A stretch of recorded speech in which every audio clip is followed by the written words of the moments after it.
V Kragujevcu so sporočili, da bodo v Crveni zastavi jutri začeli sestavljati avtomobile Jugo Uno z domačim motorjem in z uvoženim ohišjem.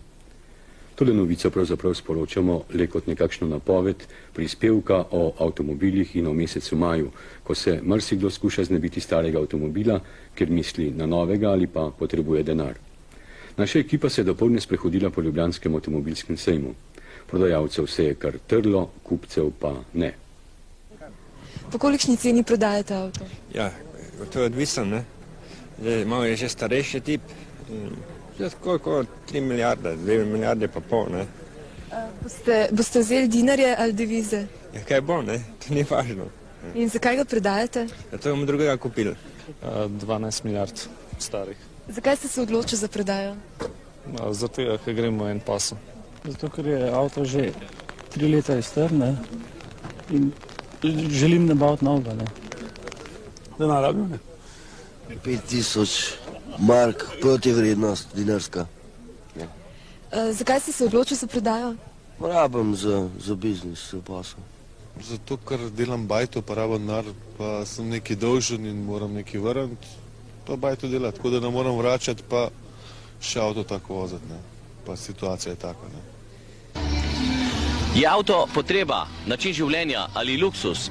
Te dileme že davno ni več. Zdaj ga je luksus le še kupiti. Kljub temu, da so proizvajalci in trgovci v zadnjem letu vse bolj inovativni, zlasti pri iskanju trikov in oglasov, kako zmanjšati polna skladišča. Pravočasno razbobnajo nove cene, na to popuste obljubljajo. Ponudijo zraven še pralni stroj. Zadnji, kar šokanten, pa je Zastavin izpred nekaj dni. Avto lahko plačamo na obroke. Niso pa še sporočili, kdaj nam ga bodo pripeljali na dom, recimo ovitega s pentlo, v želeni barvi in številnimi dodatki. Pa ne zato, ker postajamo bogatejši, ampak siromašnejši. Proizvodnja pa mora normalno teči. Zaenkrat še, začetek trga, ponudbe in popraševanja je v zametkih. Tujim avtomobilom že znižujejo cene. Bodo naše letele neskončno v nebo? Dolgo ne.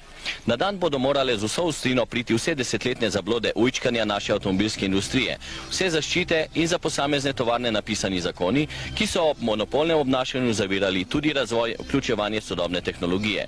Tisti proizvajalci, ki so se trdneje povezali z velikani avtomobilske industrije, v tem trenutku pravijo, da jih sprotno vsakomesečno prilagajanje cen ne skrbi, saj lovijo vrednost tujih valut. Proizvodnja za domače kupce pa pomeni manjši delež njihove proizvodnje. Težje bo seveda za tiste, ki jim bo vse glasneje napovedan sproščen uvoz dodatno zmanjšal manipuliranje s kupci. Pa ne samo zniževanjem cen, če bi spremenili takse in carine, temveč predvsem na račun varčnejših in varnih avtomobilov. Toda zvezna vlada od prvih napovedi nekam previdno čaka. Kar naenkrat na glavo obrnen sistem obnašanja bi očitno povzročil pregloboke reze tudi v drugi industriji, ki je pripeta na avtomobilsko. Sicer pa se zaenkrat še ni bati, da bi se potem Slovenci vozili v samih BMW-jih, Oplih, Renaultih, Japoncih. Za BMW-ja je treba zdaj odšteti prek 100 povprečnih plač, za Jugo 3-krat manj. Kruh in mleko za preživetje pri tem nista vključena.